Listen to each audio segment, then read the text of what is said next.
Chapitre 11. Jésus à Béthanie.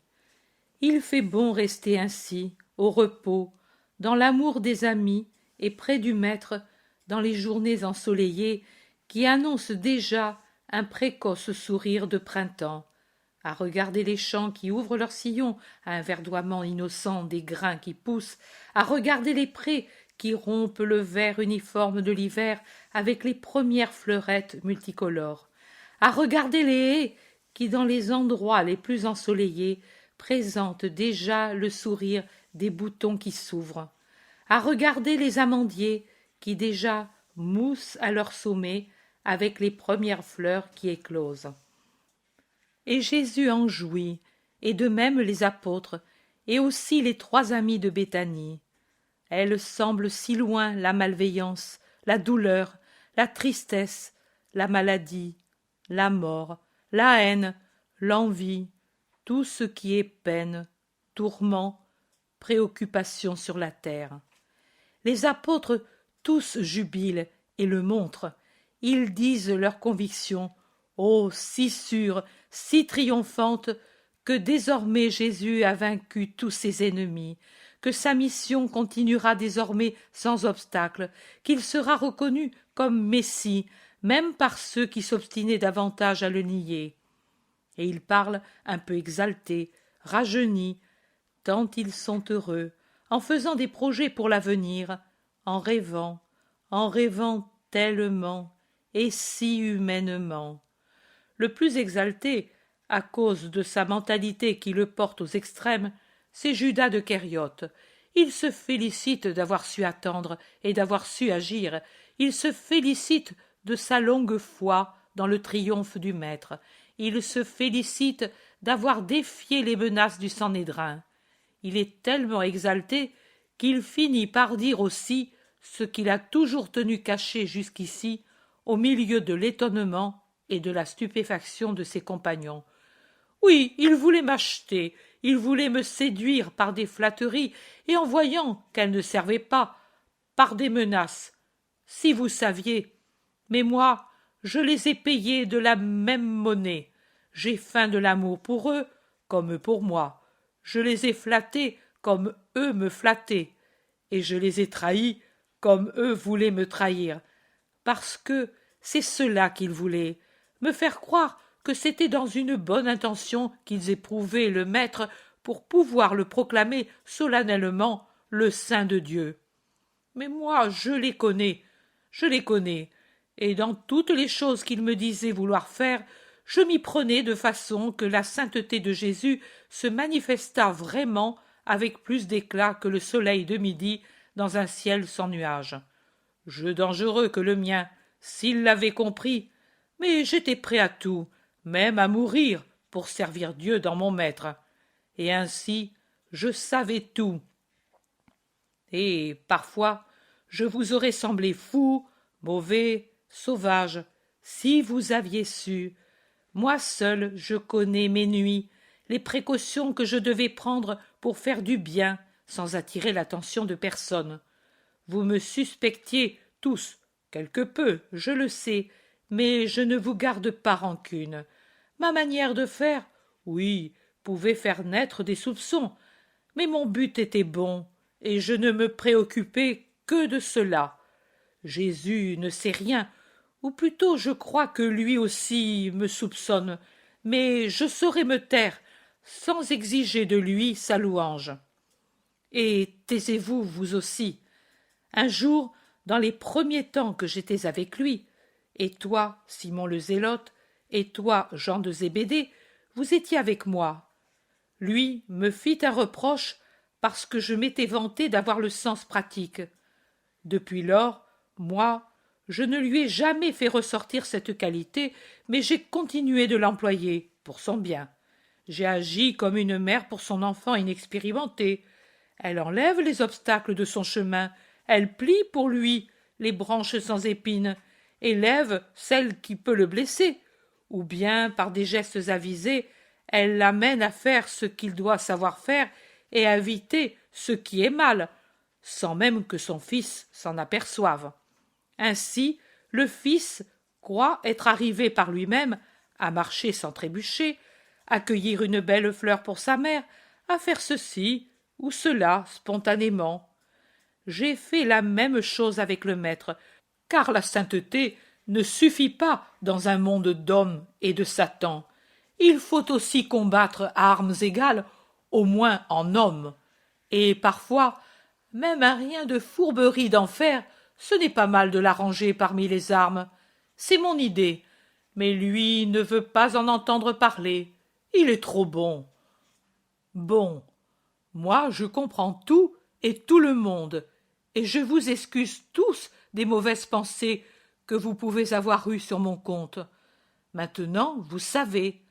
Maintenant, aimons-nous en bons compagnons, tout pour son amour et sa gloire. Et il montre Jésus qui se promène beaucoup plus loin dans une allée ensoleillée, en parlant avec Lazare, qui l'écoute avec un sourire extasié sur le visage. Les apôtres s'éloignent vers la maison de Simon. Jésus s'approche au contraire avec son ami. Je les écoute. Lazare dit « Oui, je l'avais compris qu'il y avait un grand but, et certainement de bonté, de me laisser mourir. Je pensais que c'était pour m'épargner la vue de la persécution qu'ils te font. Et tu sais, si je dis la vérité, j'étais content de mourir pour ne pas la voir. Elle maigrit, elle me trouble. Vois-tu, maître, j'ai pardonné tant de choses à ceux qui sont les chefs de notre peuple.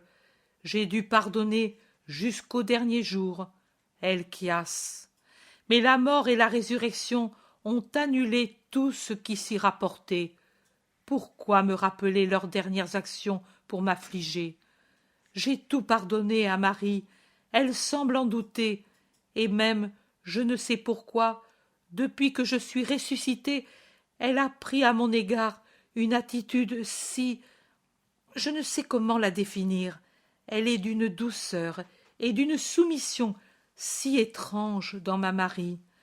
Même dans les premiers moments où elle revint ici, rachetée par toi, elle n'était pas ainsi. Et même, peut-être, tu sais, et tu peux m'en dire quelque chose, car Marie te dit tout. Tu sais, si ceux qui sont venus ici lui ont peut-être fait trop de reproches. J'ai toujours cherché à amoindrir le souvenir de sa faute quand je l'ai vue absorbée dans la pensée du passé pour guérir sa souffrance. Elle ne sait pas s'en tranquilliser. Elle semble tellement au-dessus de ce qui pourrait être de l'avilissement. À certains, elle pourrait paraître même peu repentie. Mais moi, je comprends, je sais, elle fait tout pour expier. Je crois qu'elle fait de grandes pénitences de toutes sortes. Je ne m'étonnerais pas que sous ses vêtements elle eût un cilice et que sa chair connût la morsure des fouets.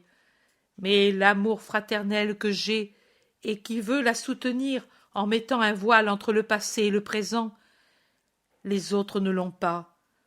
Tu sais si, peut-être, elle a été maltraitée par ceux qui ne savent pas pardonner, et elle a tant besoin de pardon? Jésus répond, « Je ne sais pas, Lazare. Marie ne m'en a pas parlé. Elle m'a dit seulement d'avoir beaucoup souffert en entendant les pharisiens insinuer que je n'étais pas le Messie, parce que je ne te guérissais pas ou que je ne te ressuscitais pas. » Et elle ne t'a rien dit de moi? Tu sais, j'avais si mal. Je me rappelle que ma mère, à ces derniers moments, révéla des choses qui étaient passées inaperçues à Marthe et à moi. Ce fut comme si le fond de son âme et de son passé était revenu à la surface dans les derniers soulèvements du cœur. Moi, je ne voudrais pas. Mon cœur a tant souffert pour Marie, et s'est tant efforcé de ne lui donner jamais l'impression de ce que j'ai souffert à cause d'elle. Je ne voudrais pas l'avoir frappée maintenant qu'elle est bonne, alors que par amour fraternel d'abord, par amour pour toi ensuite, je ne l'ai jamais frappée au temps infâme où elle était un opprobre. Que t'a-t-elle dit de moi, maître? Sa douleur d'avoir eu trop peu de temps pour te donner son saint amour de sœur et de condisciple. En te perdant, elle a mesuré toute l'étendue des trésors d'affection qu'elle avait piétinés autrefois, et maintenant elle est heureuse de pouvoir te donner tout l'amour qu'elle veut te donner, pour te dire que pour elle tu es le frère saint, aimé. Ah, voilà, j'en avais eu l'intuition, je m'en réjouis, mais je craignais de l'avoir offensée. Depuis hier, je pense, j'essaie de me souvenir, mais je n'y arrive pas. Jésus dit: mais pourquoi veux-tu te rappeler? Tu as devant toi l'avenir, le passé est resté dans la tombe, ou plutôt il n'y est même pas resté. Il a brûlé en même temps que les bandelettes funèbres, mais si cela doit te donner la paix, je te dis les dernières paroles que tu as eues pour tes sœurs, pour Marie spécialement. Tu as dit que c'est à cause de Marie que je suis venu ici, et que j'y viens, parce que Marie s'est aimée plus que tous. C'est vrai, tu lui as dit qu'elle t'a aimé plus que tous ceux qui t'ont aimé. Cela aussi est vrai, car elle t'a aimé en se renouvelant par amour pour Dieu et pour toi. Tu lui as dit précisément que toute une vie de délices ne t'aurait pas donné la joie dont tu as joui grâce à elle. Et tu les as bénis comme un patriarche bénissait ses enfants les plus aimés. Tu as semblablement béni Marthe que tu appelais ta paix, et Marie que tu appelais ta joie. Es-tu en paix maintenant? Maintenant, oui, maître, je suis en paix. Et alors, puisque la paix donne la miséricorde, pardonne aussi aux chefs du peuple qui me persécutent. En effet, tu voulais dire que tu peux tout pardonner, mais pas le mal qu'ils me font à moi. C'est cela, maître. Non, Lazare, moi, je leur pardonne. Tu dois leur pardonner si tu veux être semblable à moi. Oh, semblable à toi, je ne puis, je suis un simple homme. L'homme est resté là-dessous. L'homme, ton esprit. Tu sais ce qui arrive à la mort de l'homme? Non, Seigneur, je ne me rappelle rien de ce qui m'est arrivé, interrompt vivement Lazare. Jésus sourit et répond: je ne parlais pas de ton savoir personnel, de ton expérience particulière, je parlais de ce que tout croyant sait ce qu'il arrive quand il meurt. Ah, le jugement particulier, je sais, je crois, l'âme se présente à Dieu, et Dieu la juge. C'est ainsi, et le jugement de Dieu est juste et inviolable, et il a une valeur infinie. Si l'âme jugée est coupable mortellement, elle devient une âme damnée. Si elle est légèrement coupable, elle est envoyée au purgatoire. Si elle est juste, elle va dans la paix des limbes en attendant que j'ouvre la porte des cieux. J'ai donc rappelé ton esprit après qu'il était déjà jugé par Dieu. Si tu avais été un damné, je n'aurais pas pu te rappeler à la vie, car en le faisant, j'aurais annulé le jugement de mon Père. Pour les damnés, il n'y a plus de changement. Ils sont jugés pour toujours. Tu étais donc au nombre de ceux qui n'étaient pas damnés, par conséquent, de la classe des bienheureux ou de la classe de ceux qui seront bienheureux après leur purification. Mais réfléchis, mon ami, si la volonté sincère de repentir que l'homme peut avoir alors qu'il est encore homme, c'est-à-dire chair et âme, a une valeur de purification, si un rite symbolique de baptême dans l'eau, voulu par esprit de contrition des souillures contractées dans le monde et à cause de la chair, a pour nous, Hébreux, une valeur de purification. Quelle valeur aura le repentir plus réel et plus parfait, beaucoup plus parfait, d'une âme libérée de la chair, consciente de ce qu'est Dieu, éclairée sur la gravité de ses erreurs, éclairée sur l'immensité de la joie qui s'est éloignée pendant des heures, pendant des années ou pendant des siècles, la joie de la paix des limbes, qui bientôt sera la joie de la possession de Dieu que l'on aura rejointe, qui sera la purification double, triple, du repentir parfait, de l'amour parfait, du bain dans l'ardeur des flammes allumées par l'amour de Dieu et par l'amour des esprits, dans lequel et par lequel les esprits se dépouillent de toute impureté, et d'où ils sortent beaux comme des séraphins, couronnés de ce qui ne couronne même pas les séraphins, leur martyre terrestre et ultra-terrestre contre les vices, et grâce à l'amour. Que sera-ce? Dis-le donc, mon ami. Mais je ne sais pas. Une perfection, ou plutôt une nouvelle création. Voilà, tu as dit le mot juste. L'âme en sort comme créée à nouveau. L'âme devient semblable à celle d'un enfant. Elle est neuve. Tout le passé n'existe plus, son passé d'homme. Quand tombera la faute d'origine, l'âme exempte de toute tache et de toute ombre de tache sera supercréée et sera digne du paradis. J'ai rappelé ton âme qui déjà s'était recréée par son attachement au bien, par l'expiation de la souffrance et de la mort, et grâce au parfait repentir et au parfait amour que tu avais atteint au-delà de la mort. Tu as donc l'âme tout à fait innocente d'un enfant né depuis quelques heures. Et si tu es un enfant nouveau-né, pourquoi veux-tu endosser sur cette enfance spirituelle les vêtements lourds, accablants de l'homme adulte? Les petits enfants ont des ailes et non des chaînes à leurs esprits joyeux. Eux m'imitent avec facilité parce qu'ils n'ont pas encore pris de personnalité.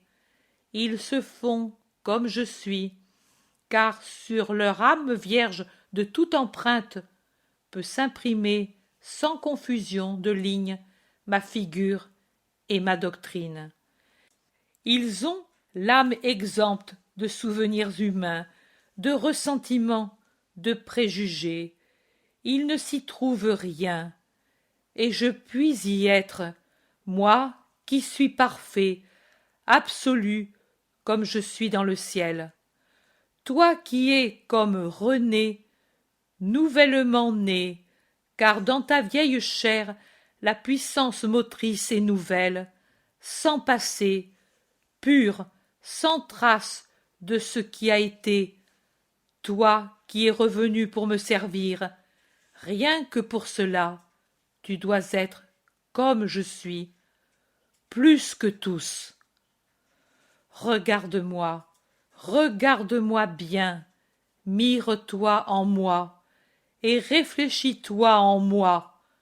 Deux miroirs qui se regardent pour réfléchir l'un dans l'autre la figure de ce qu'ils aiment. Tu es un homme et tu es un enfant. Tu es homme pour l'âge, tu es enfant pour la pureté du cœur. Tu as sur les enfants l'avantage de connaître déjà le bien et le mal, et d'avoir déjà su choisir le bien, même avant le baptême dans les flammes de l'amour. Eh bien, moi, je te dis à toi, homme dont l'esprit est purifié grâce à la purification reçue, sois parfait comme l'est notre Père des cieux et comme je le suis.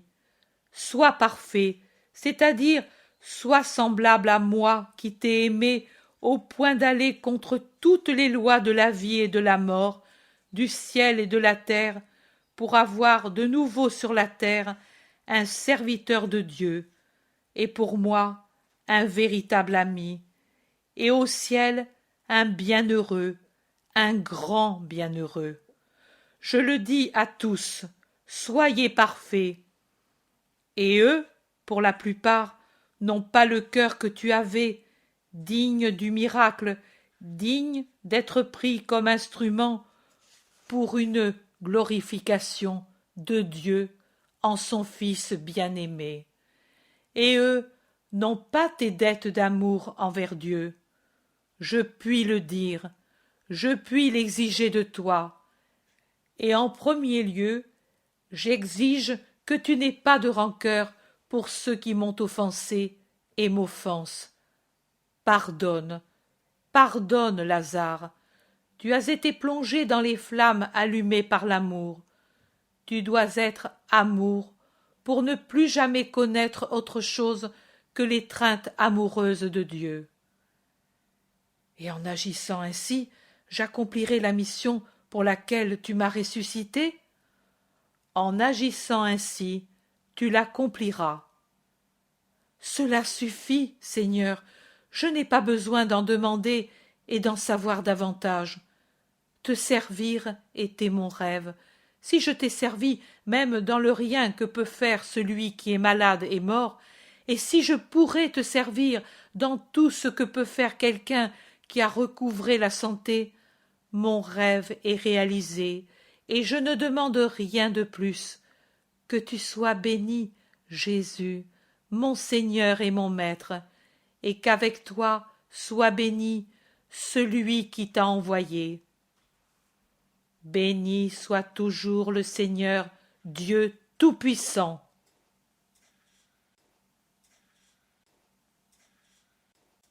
Ils s'en vont vers la maison, s'arrêtent de temps en temps pour observer le réveil des arbres. Jésus lève un bras et cueille, grand comme il est, une petite touffe de fleurs à un amandier qui se chauffe au soleil contre le mur méridional de la maison. Marie sort de la maison et, les voyant, s'approche pour entendre ce que dit Jésus. « Tu vois, Lazare, à ceux-ci aussi le Seigneur a dit « Sortez », et ils ont obéi pour servir le Seigneur. Quel mystère que la germination! Il paraît impossible que du tronc dur et de la dure semence puissent sortir des pétales si fragiles et des tiges si tendres et se changer en fruits ou en arbres. Est-ce une erreur, maître, de dire que la sève ou le germe, c'est comme l'âme de la plante ou de la semence? Ce n'est pas une erreur, car c'est la partie vitale. En eux, elle n'est pas éternelle, créée pour chaque espèce le premier jour que les arbres et les blés le furent. Chez l'homme, elle est éternelle, ressemblant à son Créateur, créée chaque fois pour chaque nouvel homme qui est conçu. Mais c'est par elle que la matière vit. C'est pour cela que je dis que c'est seulement par l'âme que l'homme vit. Non seulement vit ici, mais au-delà. Il vit par son âme. Nous, Hébreux, nous ne faisons pas de dessins sur les tombeaux comme les font les gentils. Mais si nous les faisions, nous devrions toujours dessiner non pas le flambeau éteint, la clepsydre vide ou un autre symbole de fin, mais bien la semence jetée dans le sillon qui fleurit en épis. C'est en effet la mort de la chair qui libère l'âme de son écorce et la fait fructifier dans les parterres du Seigneur.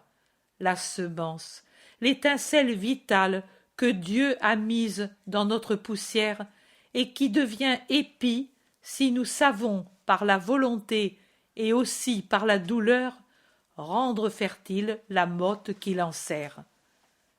La semence, le symbole de la vie qui se perpétue. Mais Maximin t'appelle. J'y vais, maître, il sera venu des régisseurs. Tout était arrêté ces derniers mois. Maintenant, ils s'empressent de me rendre leur compte, que tu approuves d'avance, car tu es un bon maître, et parce que sont de bons serviteurs. Le bon maître fait les bons serviteurs. Alors je deviendrai certainement un bon serviteur, car j'ai en toi un maître parfait. Et il s'en va en souriant, agile, si différent du pauvre Lazare qu'il était depuis des années. Marie reste avec Jésus. Et toi, Marie, deviendras-tu une bonne servante de ton Seigneur? C'est toi qui peux le savoir, Rabboni. Moi, je sais seulement que j'ai été une grande pécheresse. Jésus sourit. Tu as vu Lazare, lui aussi était un grand malade, et ne te semble-t-il pas que maintenant il soit bien sain? C'est ainsi, Rabboni, tu l'as guéri. Ce que tu fais est toujours total. Lazare n'a jamais été aussi fort et joyeux que depuis qu'il est sorti du tombeau. Tu l'as dit, Marie, ce que je fais est toujours total. C'est pour cela aussi que ta rédemption est totale, car c'est moi qui l'ai accomplie. C'est vrai, mon Sauveur aimé, mon Rédempteur, mon Roi, mon Dieu, c'est vrai, et si tu le veux, je serai moi aussi une bonne servante de mon Seigneur. Moi, de mon côté, je le veux, Seigneur. Je ne sais pas si toi tu le veux. Je le veux, Marie, une bonne servante pour moi, aujourd'hui plus qu'hier, demain plus qu'aujourd'hui, jusqu'à ce que je te dise « Cela suffit, Marie, c'est l'heure de ton repos. » C'est dit, Seigneur, je voudrais que tu m'appelles alors, comme tu as appelé mon frère hors du tombeau. Oh, appelle-moi, toi, hors de la vie. Non, pas hors de la vie. Je t'appellerai à la vie, à la vraie vie. Je t'appellerai hors du tombeau qu'est la chair et la terre. Je t'appellerai aux noces de ton âme avec ton Seigneur. Mes noces? Tu aimes les vierges, Seigneur. J'aime ceux qui m'aiment, Marie. Tu es divinement bon, Rabboni. C'est pour cela que je ne savais pas me donner de paix en entendant dire que tu étais mauvais parce que tu ne venais pas. C'était comme si tout s'écroulait. Quelle peine de me dire à moi-même « Non, non, tu ne dois pas accepter cette évidence. Ce qui te paraît évident est un rêve. La réalité, c'est la puissance, la bonté, la divinité de ton Seigneur. Ah, combien j'ai souffert, si grande la douleur pour la mort de Lazare et pour ses paroles. Ne t'en a-t-il rien dit? Ne se souvient-il pas? Dis-moi la vérité. Je ne mens jamais, Marie. Il craint d'avoir parlé et d'avoir dit ce qui avait été la douleur de sa vie, mais je l'ai rassuré sans mentir, et maintenant il est tranquille. Merci, Seigneur, ces paroles, elles m'ont fait du bien, oui, comme font du bien les soins d'un médecin qui met à nu les racines d'un mal et les brûle. Elles ont fini de détruire la vieille Marie. J'avais encore une trop haute idée de moi.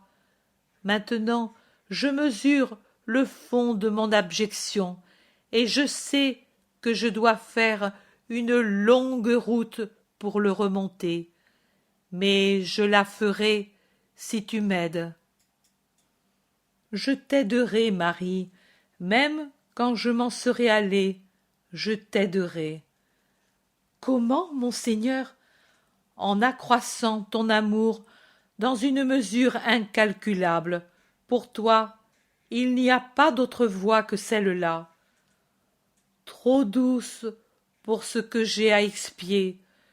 Tous se sauvent par l'amour, tous acquièrent ainsi le ciel. Mais ce qui suffit pour les purs, les justes, n'est pas suffisant pour la grande coupable. Il n'y a pas d'autre voie pour toi, Marie. En effet, quelle que soit la voie que tu prendras, elle sera toujours amour. Amour si tu rends service en mon nom. Amour si tu évangélises. Amour si tu t'isoles. Amour si tu te martyrises. Amour si tu te fais martyriser. Tu ne sais qu'aimer, Marie, c'est ta nature. Les flammes ne peuvent que brûler, soit qu'elles rampent sur le sol pour brûler des herbes, soit qu'elles montent comme un embrassement de splendeur autour d'un tronc, d'une maison ou d'un autel, pour s'élancer vers le ciel. À chacun sa nature. La sagesse des maîtres spirituels consiste à savoir faire fructifier les tendances de l'homme en le dirigeant vers la voie par laquelle il peut le mieux se développer. Même chez les plantes et les animaux, cette loi existe, et il serait sot de vouloir prétendre qu'un arbre à fruits ne donne que des fleurs ou des fruits différents de ceux que comporte sa nature, ou qu'un animal accomplisse des fonctions qui sont propres à une autre espèce. Pourrais-tu prétendre que cette abeille, dont le destin est de faire du miel, devienne un oiseau qui chante dans le feuillage des haies? Ou que ce rameau d'amandier que j'ai dans les mains, avec tout l'amandier duquel je l'ai cueilli, au lieu de produire des amandes, laisse suinter de son écorce des résines odoriférantes? L'abeille travaille, l'oiseau chante, l'amandier donne son fruit, l'arbre résineux donne ses résines aromatiques, et tous remplissent leur office. Il en est ainsi des âmes. Tu as l'office d'aimer. Alors, brûle-moi, Seigneur, je te le demande en grâce. Ne te suffit-elle pas la force d'amour que tu possèdes? C'est trop peu, Seigneur. Elle pouvait servir pour aimer des hommes, pas pour toi, qui es le Seigneur infini. Mais justement, parce que je suis tel, il serait alors nécessaire d'avoir un amour sans limite. Oui, mon Seigneur, c'est cela que je veux, que tu mettes en moi un amour sans limite.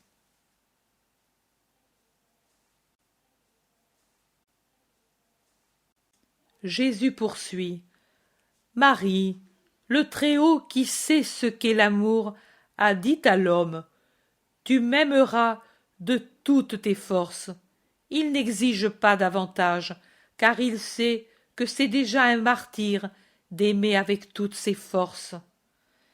N'importe, mon Seigneur, donne-moi un amour infini pour t'aimer comme tu dois être aimé, pour t'aimer comme je n'ai aimé personne. Tu me demandes une souffrance semblable à un bûcher qui brûle et consume, Marie. Il brûle et se consume lentement. Pense-y. Il y a si longtemps que j'y pense, mon Seigneur, mais je n'osais te le demander. Maintenant, je sais combien tu m'aimes. Maintenant, vraiment, je sais à quel point tu m'aimes, et j'ose te le demander. Donne-moi cet amour infini, Seigneur. Jésus la regarde. Elle est devant lui, encore amaigrie par les veilles et les souffrances, avec un vêtement modeste et une coiffure simple, comme une fillette sans malice, avec un visage pâle où s'allume le désir, les yeux suppliants et pourtant déjà étincelants d'amour, déjà plus séraphin que femme. C'est vraiment la contemplatrice qui demande le martyre de la contemplation absolue. Jésus lui dit un seul mot, après l'avoir bien regardée, comme pour mesurer sa volonté. Oui. Ah, mon Seigneur, quelle grâce de mourir d'amour pour toi! Elle tombe à genoux pour baiser les pieds de Jésus. Lève-toi, Marie, prends ces fleurs, ce seront celles de tes noces spirituelles. Sois douce comme le fruit de l'amandier, pure comme sa fleur, et lumineuse comme l'huile que l'on extrait de son fruit quand on l'allume, et parfumée comme cette huile quand, saturée d'essence, on la répand dans les banquets ou sur la tête des rois. Parfumée par tes vertus, alors vraiment tu répandras sur ton Seigneur le baume qui lui sera infiniment agréable.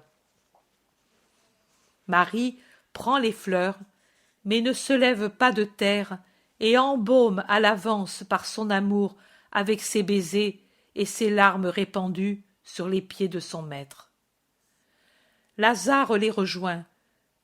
« Maître, il y a un petit garçon qui te demande. Il était allé chez Simon pour te chercher et n'y a trouvé que Jean qui l'a conduit ici. Mais il ne veut pas parler à d'autres qu'à toi. » « C'est bien. Amène-le-moi. Je vais aller sous la tonnelle des jasmins. » Marie rentre dans la maison avec Lazare. Jésus va sous la tonnelle. Lazare revient en tenant par la main cet enfant que j'ai vu dans la maison de Joseph de Séphoris. Jésus le reconnaît tout de suite et le salue. « Toi, Martial, la paix soit avec toi. Pourquoi es-tu ici ? » « On m'envoie te dire une chose. » Et il regarde Lazare qui comprend et se dispose à s'éloigner. « Reste, Lazare. C'est Lazare, mon ami. Tu peux parler devant lui, mon enfant, car je n'ai pas d'ami plus fidèle que lui. » Le garçon se rassure. Il dit « C'est Joseph l'Ancien qui m'envoie, car maintenant je suis avec lui pour te dire d'aller tout de suite, à Bethphagée, chez Cléonte. Il doit te parler tout de suite, mais vraiment tout de suite, et il a dit que tu viennes seul, car il doit te parler en grand secret. » « Maître, qu'arrive-t-il ? » demande Lazare impressionné. « Je ne sais pas, Lazare, il n'y a qu'à y aller. Viens avec moi. »« Tout de suite, Seigneur, nous pouvons aller avec l'enfant. »« Non, Seigneur, je m'en vais seul. Joseph me l'a recommandé. Il a dit « Si tu sais te débrouiller seul, je t'aimerai comme un père. » Et moi je veux que Joseph m'aime comme un fils. Je m'en vais de suite en courant. Toi, viens après. Salut, Seigneur. Salut, homme. La paix à toi, Martial. Le petit s'envole comme une hirondelle. Allons, Lazare, apporte-moi mon manteau.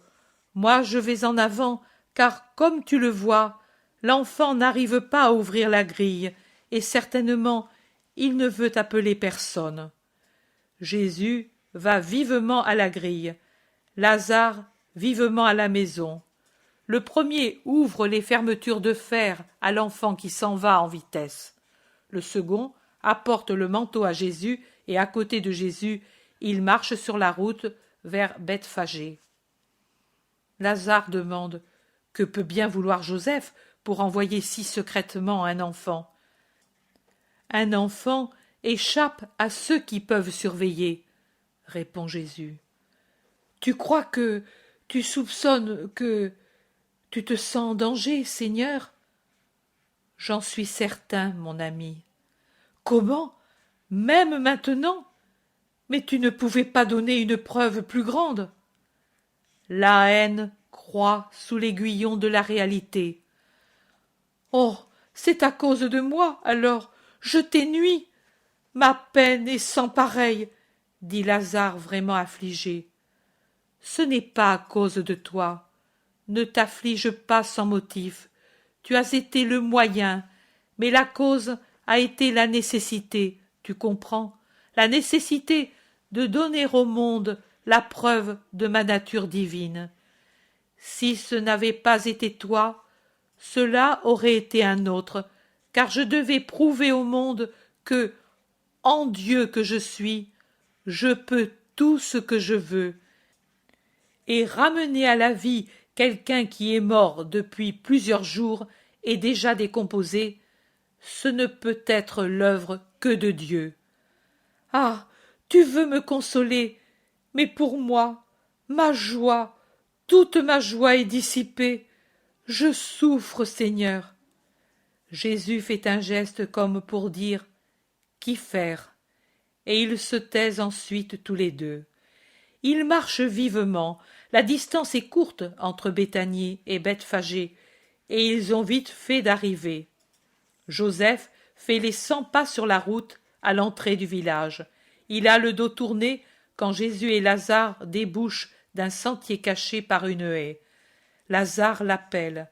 « Oh, paix à vous! Viens, maître, je t'ai attendu ici pour te voir tout de suite, mais allons dans l'oliveraie, je ne veux pas qu'ils nous voient. » Il les conduit derrière les maisons dans un bosquet d'oliviers qui, avec leurs frondaisons touffues et ébouriffées, qui cachent les pentes, sont un refuge commode pour parler sans être remarqué. « Maître, je t'ai envoyé l'enfant qui est éveillé et obéissant et qui m'aime beaucoup, parce que je devais te parler et que je ne devais pas être vu. J'ai suivi le cédron pour venir ici. Maître, tu dois t'en aller tout de suite d'ici.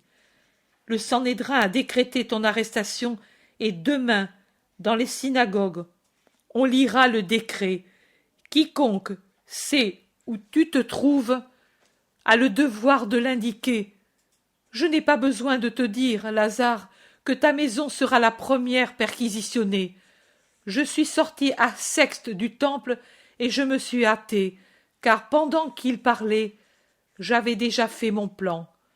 Je suis allé à la maison, j'ai pris l'enfant. Je suis sorti à cheval par la porte d'Hérode, comme pour quitter la ville. Puis j'ai traversé le Cédron et je l'ai suivi. J'ai laissé l'âne au Gethsémani. J'ai envoyé en vitesse l'enfant qui déjà connaissait la route pour être venu avec moi à Béthanie. Va-t'en tout de suite, maître, en lieu sûr.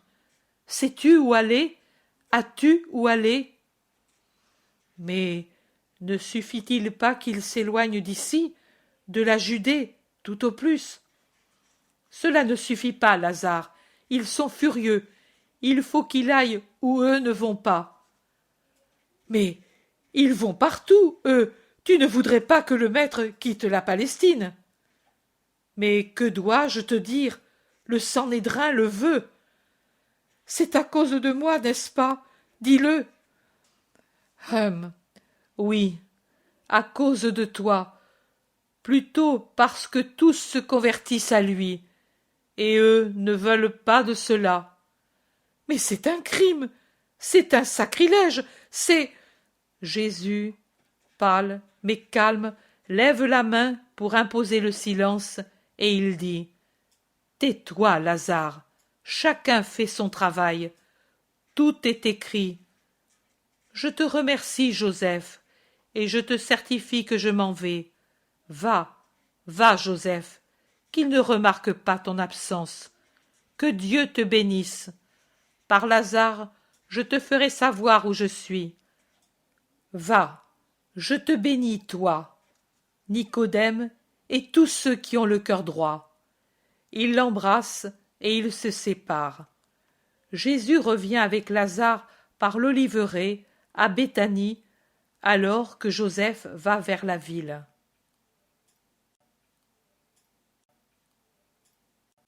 Lazare angoissé demande « Que vas-tu faire, maître ?» Je ne sais pas. Ces jours-ci, les femmes disciples arrivent avec ma mère. J'aurais voulu les attendre. À cause de cela, moi je les accueillerai en ton nom, et je pourrai te les conduire. Mais toi, en attendant, où vas-tu? Dans la maison de Salomon, je ne crois pas, ni chez les disciples connus. Demain, tu dois partir tout de suite. J'aurais un endroit, mais je voudrais attendre ma mère. Son angoisse commencerait trop tôt, si elle ne me trouvait pas. Où iras-tu, maître? À Éphraïm. En Samarie? En Samarie. Les Samaritains sont moins Samaritains que beaucoup d'autres, et ils m'aiment. Éphraïm est à la frontière. Oh, c'est pour être contre les Juifs qu'ils te feront honneur et qu'ils te défendront. Mais attends, ta mère ne peut venir que par la route de la Samarie ou par celle du Jourdain. J'irai avec des serviteurs par l'une, et Maximin avec d'autres serviteurs par l'autre, et l'un ou l'autre la trouvera. Nous ne reviendrons qu'avec elle. Tu sais que personne de la maison de Lazare ne peut trahir. Tu vas aller pendant ce temps à Éphraïm tout de suite. Ah, il était dit que je ne pourrais jouir de toi, mais je viendrai par les monts d'Adomain. Je suis saint maintenant, je puis faire ce que je veux, et même, oui, je ferai croire que par la route de la Samarie, je vais à Ptolémaïs, afin de prendre le bateau pour Antioche. Tout le monde sait que j'y ai des terres. Mes sœurs resteront à Béthanie. Toi, oui. Maintenant je vais faire préparer 2 chars, et vous irez à Jéricho avec eux. Puis, à l'aube de demain, vous reprendrez le chemin à pied. Ô maître, mon maître, sauve-toi, sauve-toi. Après l'excitation du premier moment, Lazare tombe dans la tristesse et il pleure. Jésus soupire, mais ne dit rien. Que devrait-il dire? Les voilà à la maison de Simon. Ils se séparent. Jésus entre dans la maison. Les apôtres, déjà étonnés que le maître soit parti sans rien dire, se serrent autour de Jésus qui leur dit « Prenez les vêtements, faites les sacs, nous devons partir tout de suite d'ici. Faites vite et rejoignez-moi chez Lazare. » Thomas demande « Même les vêtements mouillés? Ne pouvons-nous pas les reprendre à notre retour? » Nous ne reviendrons pas. Prenez tout. Les apôtres s'en vont en se parlant par leurs regards. Jésus va prendre ses affaires dans la maison de Lazare et salue les sœurs consternées. Les chars sont vite prêts, des chars lourds, couverts, tirés par des chevaux robustes. Jésus prend congé de Lazare, de Maximin, des serviteurs qui sont accourus. Il monte sur les chars qui attendent à une sortie postérieure. Les conducteurs fouettent les animaux et le voyage commence par la même route par laquelle Jésus est venu pour ressusciter Lazare quelques jours auparavant.